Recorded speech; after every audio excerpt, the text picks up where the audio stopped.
1985 సంక్రాంతి సీజన్లో విడుదలైన అగ్నిపర్వతం సూపర్ స్టార్ కృష్ణ కెరీర్లో పెద్ద కమర్షియల్ హిట్గా నిలిచింది.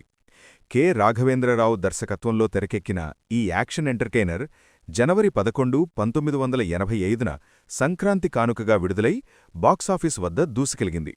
ఇందులో కృష్ణకు జోడీగా రాధా, విజయశాంతి నటించగా కైకాల సత్యనారాయణ, రావు గోపాలరావు నెగటివ్ రోల్స్లో మెరిశారు. మాస్ డైలాగ్స్, యాక్షన్ సన్నివేశాలు ప్రేక్షకులను విపరీతంగా ఆకట్టుకున్నాయి. ముఖ్యంగా అగ్గిపెట్టి ఉందా అనే డైలాగ్ ఆ సమయంలో థియేటర్లను ఓ ఊపు ఊపింది.